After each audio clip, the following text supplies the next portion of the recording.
I'm one of your city coordinators, along with Christy and Matt. We are here to help you with whatever you need regarding 1 million cups.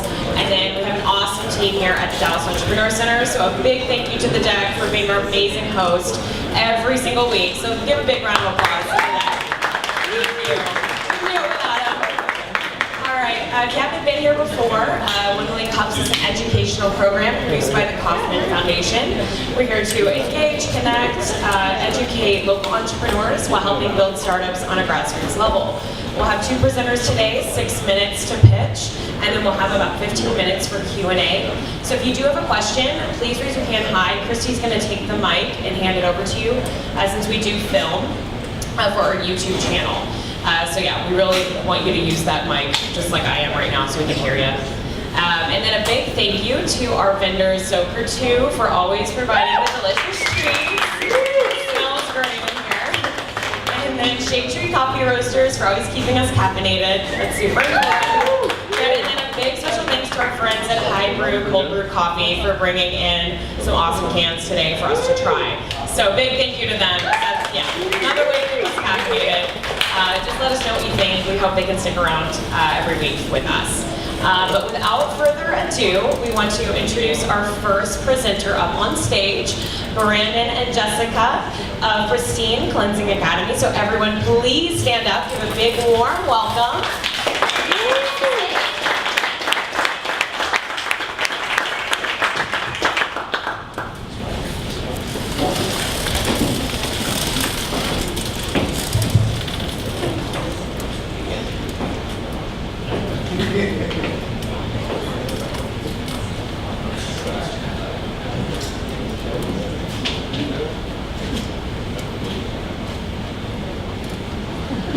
Hi, my name is Brandon.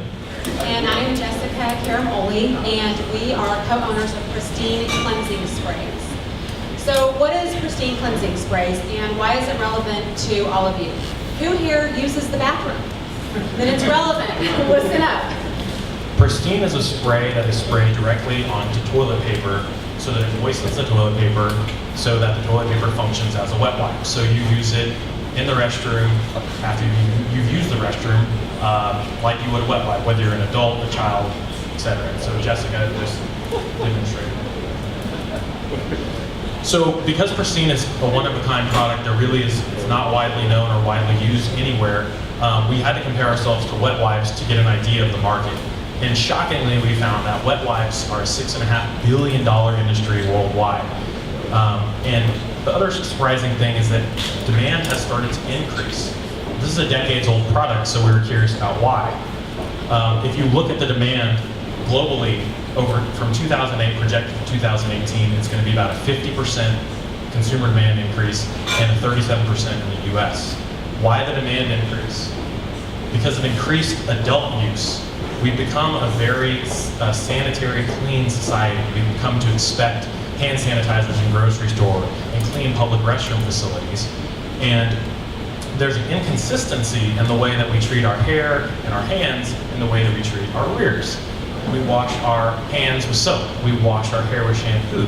But we're taught from a very early age that you're supposed to rub dry paper when you're done with the potty, and that's supposed to clean you. And adults are just figuring out now that that's just not true, and they're tired of the discomfort. So what's wrong with wet wipes? Well, they're not flushable, primarily. I mean, there's already something on the market to clean, but there's a ton of problems with it, and there's not a lot of alternatives for us. So, like I mentioned, wet wipes are not flushable. Even those that are branded and marketed as flushable get stuck in your pipes. They clog and they burst pipes, and they cost you money, and plumbers rush into your house. If those wipes make it past your pipes, they're stuck in the city sewer systems and water treatment plants, costing the cities millions of dollars in new equipment and labor to remove and rake wet wipes from the systems and to remove those awesome fatbergs that are caused by congealed oil and wet wipes. Ultimately, as taxpayers, we're going to be seeing an increase in our water bills for that. In fact, many states have filed class action lawsuits against wipe manufacturers, companies like Kimberly-Clark and Costco, Kirkland brands, because of these false flushable claims and the millions of dollars cities have had to spend to clean those wipes from the system. Also, wipes have harsh chemicals in them. A lot of the brands have formaldehyde-releasing agents, have endocrine and hormone disruptors, and that's just not acceptable to a lot of contingencies of people, like parents of kids, toddlers, and seniors. People with sensitive skin generally are moving away from these wipes. So what's the solution? As a mom, 2 kids, and a person who's personally had their backyard flooded because of clogged wet wipes, and Brandon, a former wet wipe user, we recognized the shortfalls in the wet wipe industry and the lack of options. So we fixed it. We created a solution, Pristine cleansing sprays. It's eco-friendly and it doesn't clog because it's sprayed directly on toilet paper, which is already decomposable, biodegradable, and it breaks down pretty much the instant it hits your toilet bowl. So you've got a flushable wet wipe instantly that is going to be eco-friendly. Also, we really stay away from harsh chemicals in our products that are not going to be irritating to sensitive skin and babies, and I can attest to that. And if none of those benefits intrigue you, there are 3 additional ones that are applicable to everybody who uses the restroom. First, Pristine is very discreet. If you pull it out of your pocket or purse, nobody's going to know what you're using it for. In fact, they may think it's an air freshener, which is the second benefit. It actually does freshen the air because of the natural oils that are used, which you're probably going to need when you're using it. And finally, it's highly portable. Our 1-ounce bottle has about 50 wet wipes worth of product in it, and the 4-ounce bottle has about 200 wipes worth of product. So you can take it wherever you need to go. We think this is applicable to everybody who uses the restroom, but there are certain demographics that are particularly interested. The first 4 on this list, at the office, travelers, campers, marathoners, they are all attracted to the high portability of the product. They need something quick that they can take out, use, and put back away. So how are we going to get this product to these people who, are very interested in it right now? And I think in our Q&A we'll go in a little bit more detail. I see we've got just about a minute left. But currently our sales efforts center around our website and local sales. We will be launching our local sales retail sales team this month. And we'll also be working with the Dallas Market Center to sell locally, and then in the future we will be moving more to larger retailers, the Whole Foods, Costco's of the world, and Targets, bulk sales in office buildings and luxury hotels, and then moving forward to strategic partnerships with triathlons and marathoners, people who are interested not just in the eco-friendly and natural aspects of the product, but also the portability of the product as well.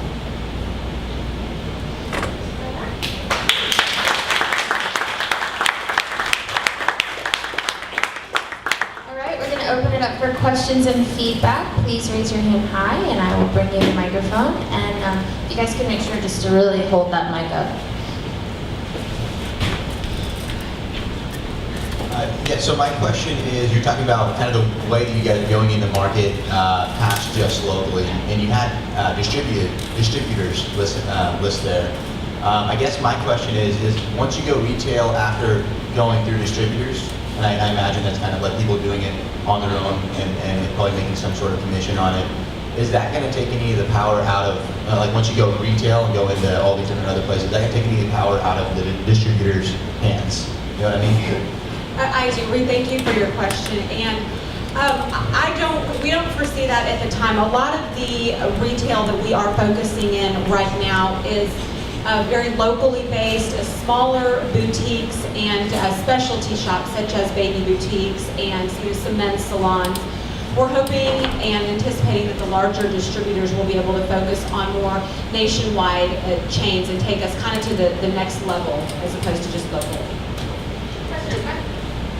Have you done test trials on this product, and if so, what are the results?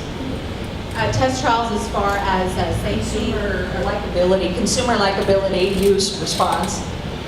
We have, we had kind of started our company in the early 2015, and during that time, we didn't do a hard grand opening. We really did talk with people. We sent out a lot of samples, a lot to friends, family friends, and then so on, where we were able to have people tested. Brandon and I were the first official test subjects, but We have gotten some feedback and been able to work with not only our product, but our website and some of our marketing tools based on some feedback. Hi. Did you have to get FDA approved, and if so, how difficult is that?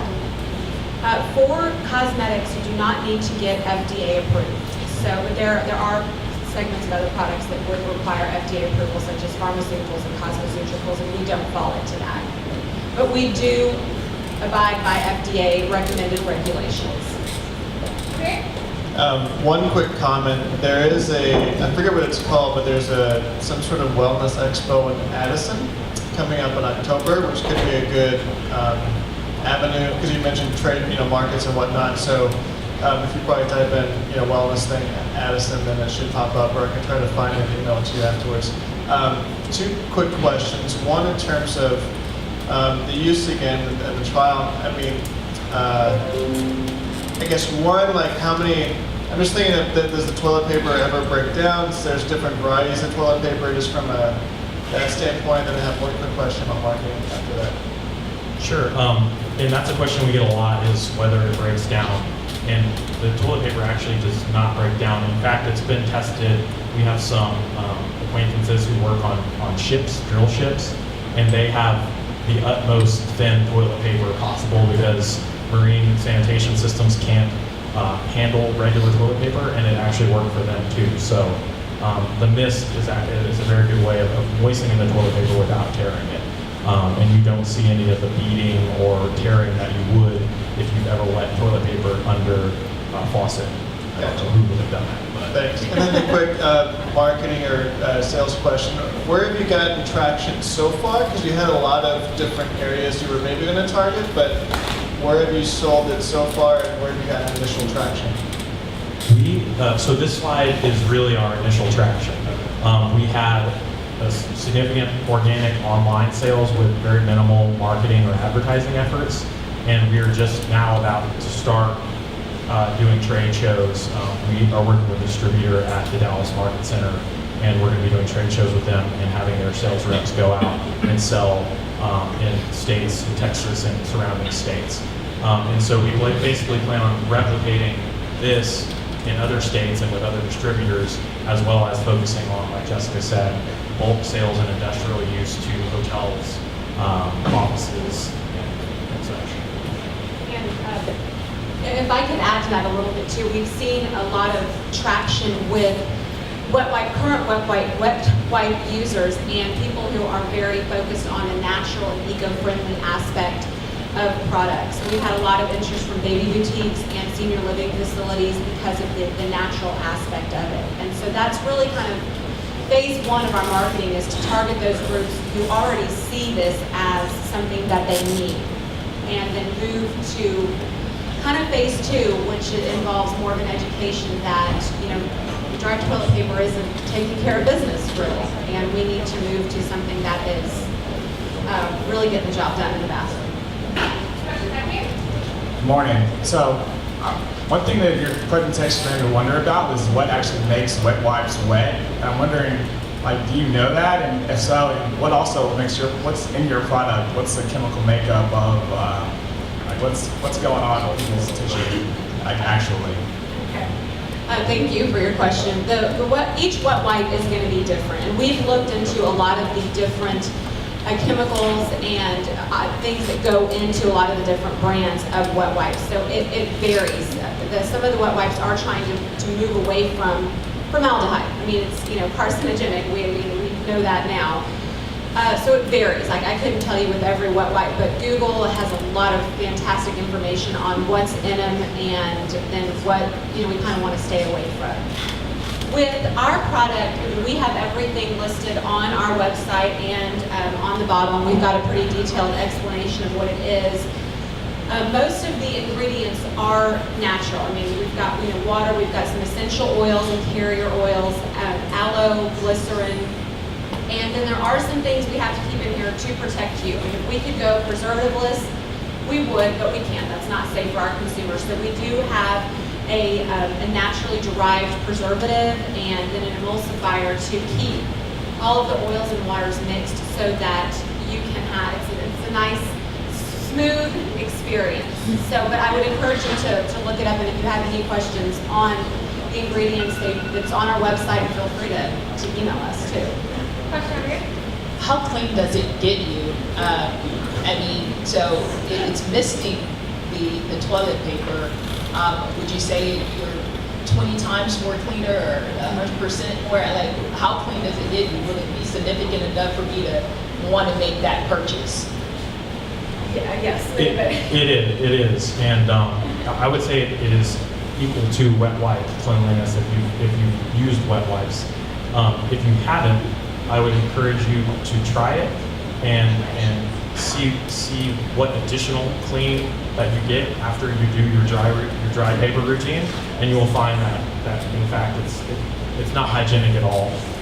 Toilet paper actually hasn't been it was invented in the 1600s, and it really hasn't. Bathroom hygiene has not progressed past that, and it's not consistent with the way that we treat the rest of our body. And so this is really what we view as the next step in what is indisputably the worst and least clean part of our body. We're just not cleaning it appropriately. Follow up over here. Hi. I don't know how you would, but you said that you have gotten some local businesses to get on board with the product.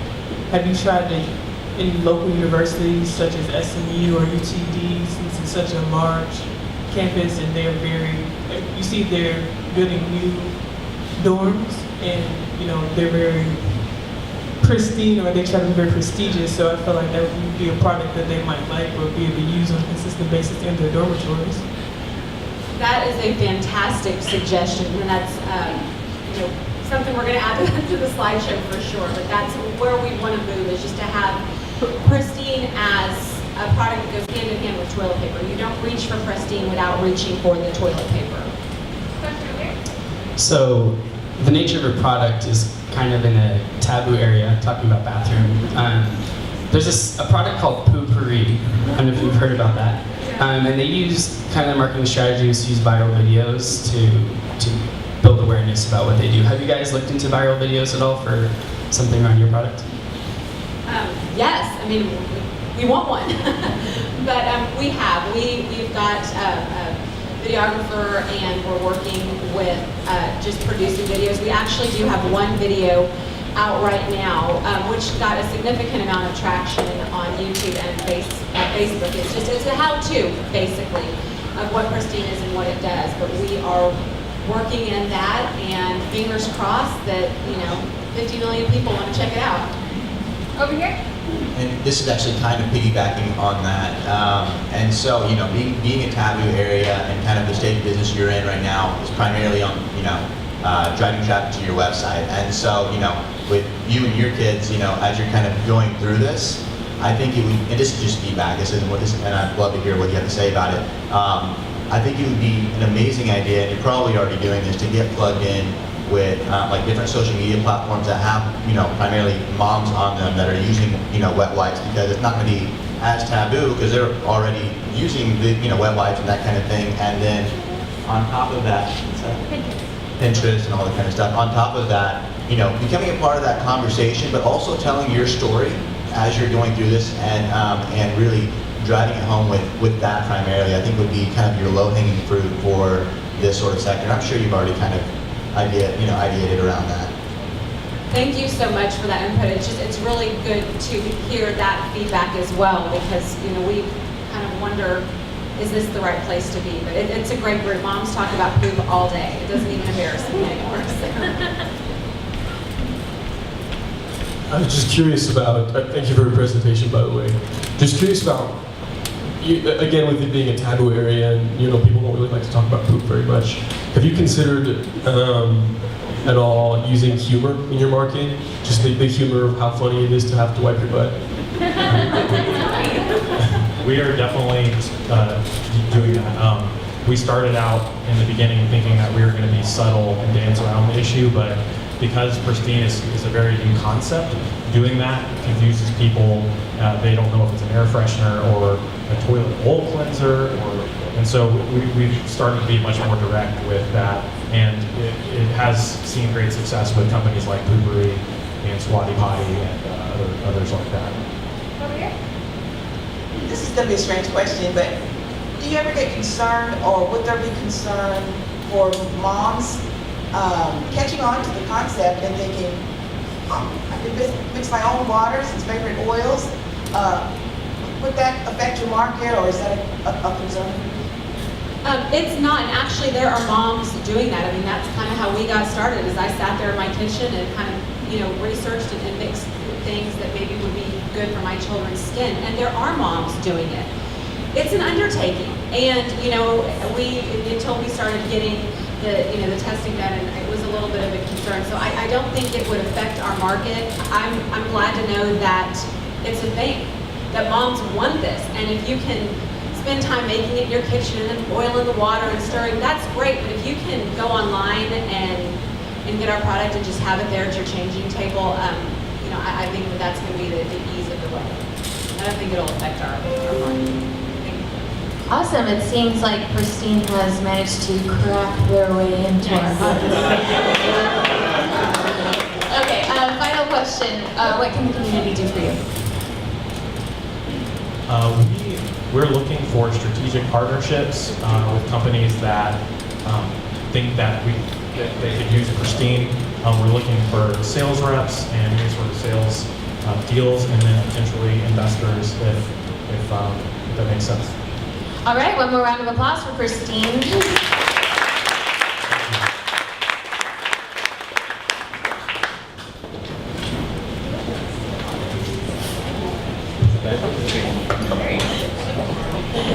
Thank you so much, guys. Very good. All right, just a quick reminder that we are active on social media, so if you haven't tuned into Twitter yet, please join the conversation. We have all of the Twitter handles up here, as well as our hashtag #OneMCDAO. And then also find us on Facebook, like us, subscribe. We have a newsletter that goes out every Monday, and I'll have this video from our YouTube channel live on that as well.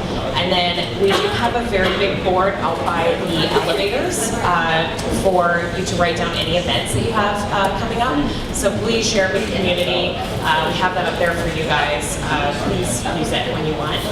And then, all right, next up we have our second presenter. So another big round of applause for Megan from AVA. So let's welcome her.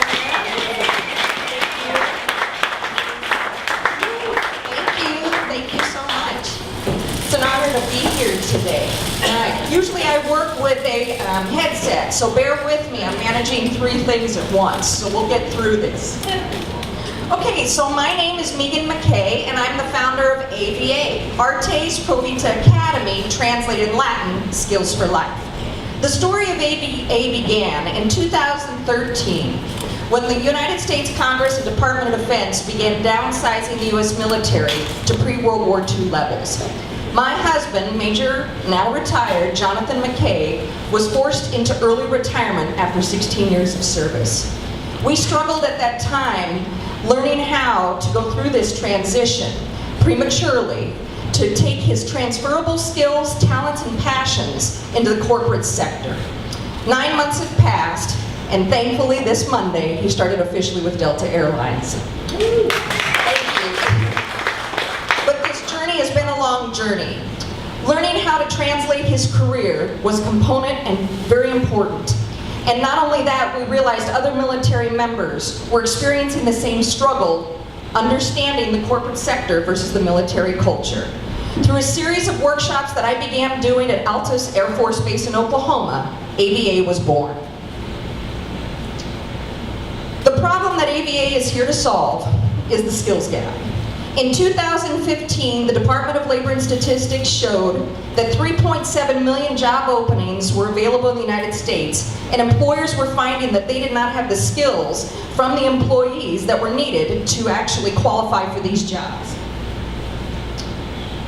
The skills gap represents many skills that are referred to as what we call soft skills, also known as people skills. Critical thinking, problem solving, professionalism and work ethic, leadership, team building, listening, communication, to name a few. The Skills for Life Foundation, not the Skills for Life Foundation, which is a separate thing I'll talk about in a moment, Skills for life are really what you need to succeed. In formal education, we learn hard skills, also referred to as technical skills, such as reading, writing, arithmetic, science, technology, engineering, and math. Soft skills, on the other hand, are not taught in school in a classroom setting. Traditionally, they've been taught at home, and mostly through the nuclear age families, which existed through the 70s, 80s, and 90s. This is about behavior, emotional intelligence, interpersonal and intrapersonal communications, professionalism, and leadership. At AVA, we deliver live customized workshops because that's what human interaction and soft skills are all about. We combine hard skills, technical skills, and soft skills, and teach super skills. We are currently delivering live customized workshops, creating online short 3-minute videos, referred to as super skills, through our life learning process and a future Train the Trainer certification. Our Skills for Life acronym represents 4 stages of learning that take place through our workshops. Look and listen, imagine, focus, and empower. Initially, our target market was focused towards the military and those in transition, which got our start.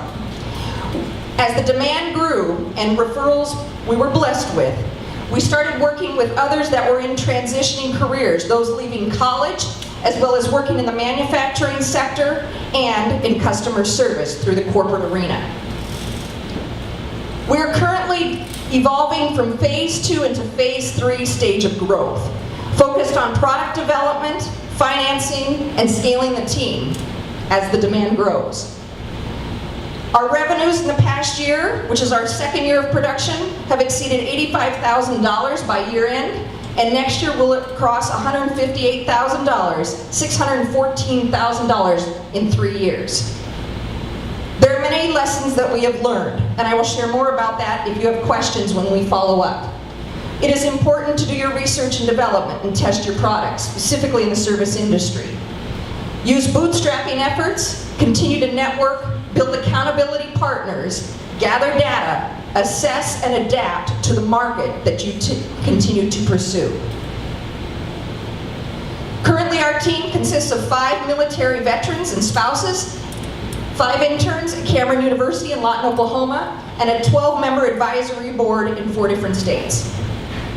We are currently seeking funding, to grow and scale the company. And one of those is through the 1 Million Cups competition that is currently in place. Right now, for those of you attending this workshop, if you log on and register on our website at no cost, you will have access to all the super videos we're releasing that will empower you with the soft skills needed to survive, not only personally but professionally, for free until the end of the year. I encourage you to log on and take a look. My passion is to see others succeed. This became a demand within the military and corporate sector, and truthfully is becoming even more so. But my passion is about the next generation, our concern for this skills gap, as the younger generation lacks these skills. As a result, a percentage of all our revenues at the Artes Pro Vita Academy go to our 501c3 nonprofit, the Skills for Life Foundation. Why? I believe these super skills could be given through the school systems to 20 and younger for free.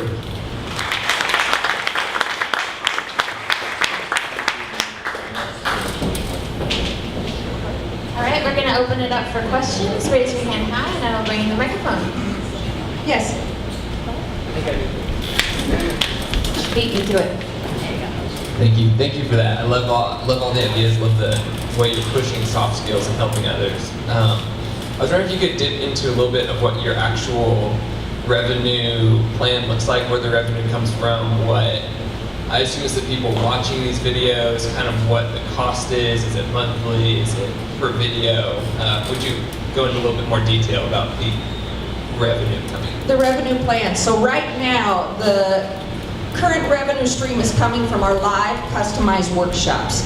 We sign annual contracts with the military and corporate sector. I'm blessed, we just signed one with Tinker Air Force Base just north of you yesterday. We're bringing these workshops to groups and organizations that allow their teams to really build the soft skills needed to succeed. Those workshops currently are priced at about $1,000 for 2 hours, 25 people or less. We can expand up to 100, and we do that. And we do more than just one workshop because you don't teach soft skills in a one-time setting. We come quarterly, monthly, or even weekly. And so that's how we're building our revenues right now. As our videos roll out through the end of the year via YouTube and on our website, the goal is by next year to implement a subscription-based kind of data point for our corporate and military sponsors to have access through their contracts, and then sell individual access to those super skills as our, and shall we say, social media and platform video-wise grows. Over here, in terms of it seems like it's a heavy, at least right now, a sales-driven growth model. So if, just maybe expand on that, if it's just calling or whatnot. And then who is actually purchasing? Who's usually the end purchaser? Is it HR? Is it more, people on the VP level, or what is the sort of, who's the usual purchaser right now, or your planning purchaser? Excellent question, thank you. Originally, it started out at Altus Air Force Base, purchased by what's called the Airmen and Family Readiness Contracts, or Family Support Services, for those of you that might be familiar with the military. And we were brought in to teach the service members these skills. We have expanded, and now we are doing what's called leading multi-generational teams, which is really kind of the sweet spot of soft skills, where baby boomers, the older generation, believe the millennials can't communicate, but the millennials believe it's the baby boomers.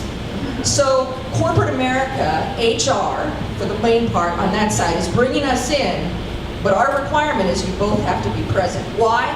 Customer service and soft skills, although you believe it's the person at the front desk or the one answering the phone, it actually starts at the top. And if customer service is practiced as a communication, for example, inside, they realize you begin to communicate differently and create a better team, and ideally get people motivated to the goal.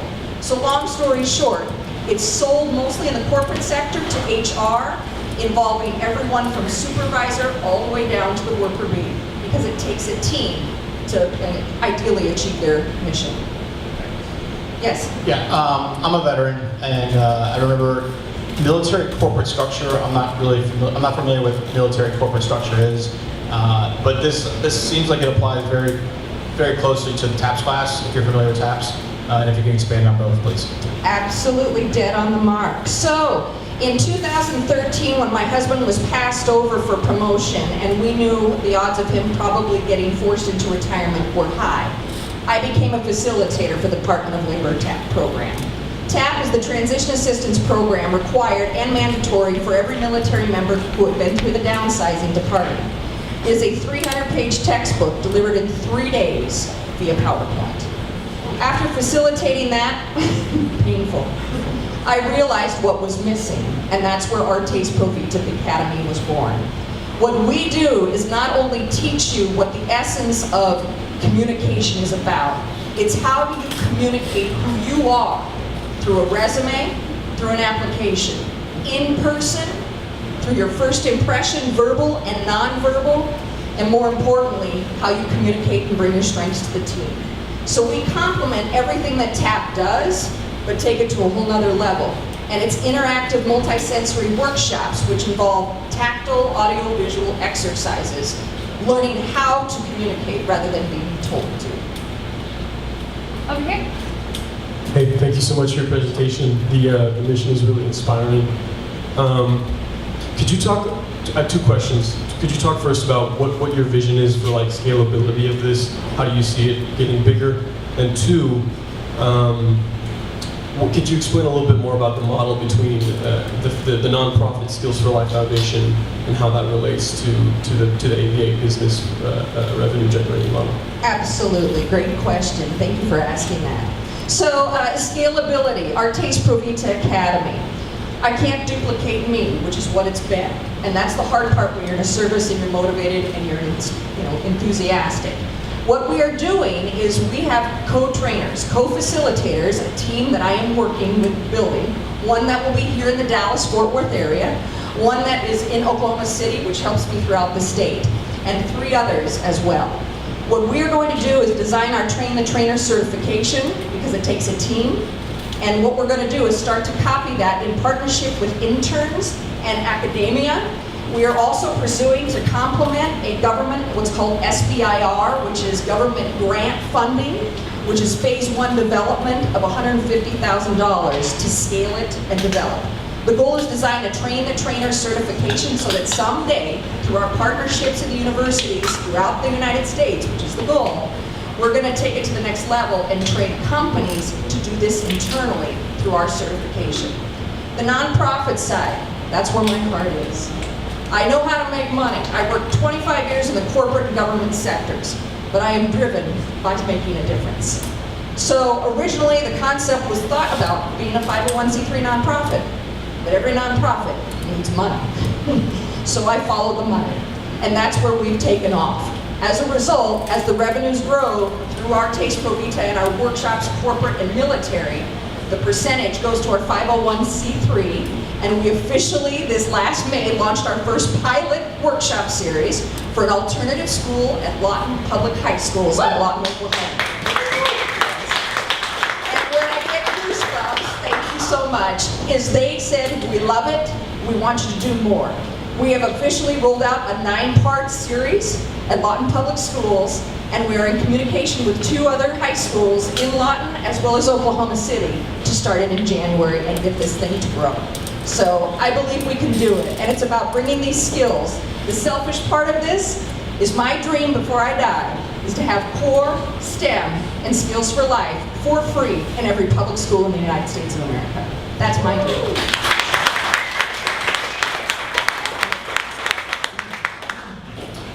Thanks for sharing that. One quick question. I know, how are metrics tracked in this? I just don't know. And so you're the company, you're like, hey, we did an amazing job because X happened. So what does X look like?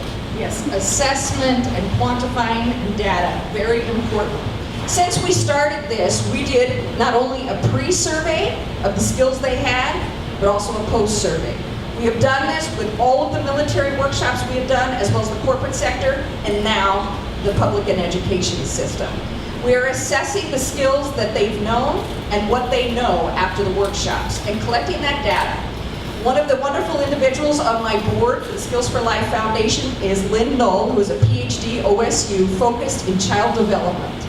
And she, in partnership with me and OSU, are gathering all the data so that we can not only quantify the results, but we're collecting qualitative results. Meaning, what don't you know in answers, not multiple choice, and how we can customize this to the skills that are really needed based on the generations or sector and culture that we are delivering these workshops. That's what we're doing.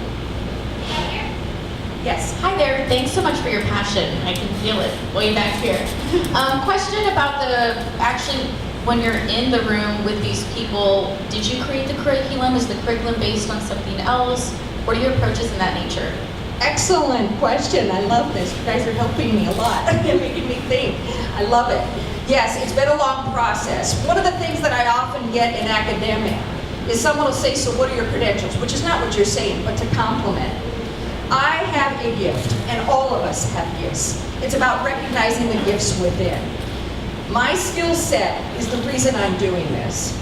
I love language and communication with people. I have 6 languages in my background, a master's degree from Johns Hopkins University, and more importantly, I was a specialist for Uncle Sam as a human intelligence expert.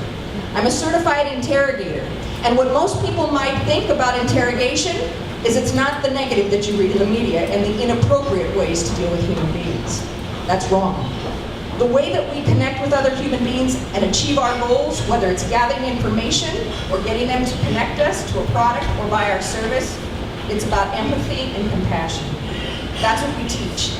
And through a super skill, which I'll share with you real quick, it's about connecting with other human beings. The first and many super skills that we're releasing via video, I'm going to share with you as we wrap up. It's called the super shape. The first component to a super shape of 4 components is eye contact. In order to connect with another human being for whatever purpose you have, you need to connect with them internally, not externally. That is another spirit, and you don't know who they are until you communicate. Number 2, you need to connect with them physically, and that's called web to web. In the middle of your hand, there's a web. You don't connect via finger, knuckles, or arm. It's web to web. Third, when you connect with a person live in our workshops, tactile, audio, visual, it's about exuding confidence and energy. When you connect with another human being, it's ideally as equal and respectful as possible. Last but not least, 3-second rule.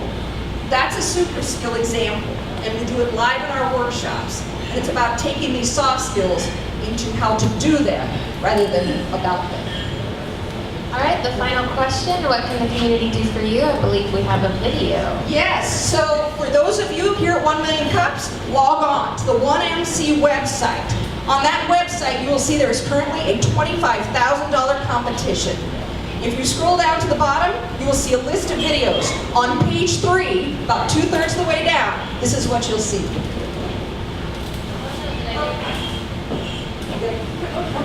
Move the cursor on the screen, and there's a button to push play. Right down the bottom. In 2015, there were 3.7 million job openings in the U.S., and employers were finding that applicants did not have the skills they needed to qualify. The applicants lacked listening communication, team building and ethics, critical thinking and problem solving. These skills are often referred to as soft or people skills. At ABA, we call them super skills.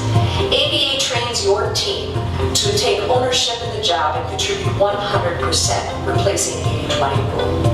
In 2 years, ABA has facilitated over 1,300 hours of live customized workshops to the military and corporate sector, focused on human interaction through tactile, audio, and visual learning. ABA is here to bridge the skills gap and give your team the super skills they need to succeed. My name is Megan McKay. I look forward to scheduling a meeting soon.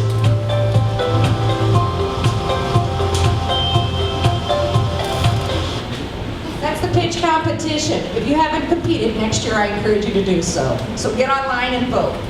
Right on, one more round of applause for Altus for the Academy.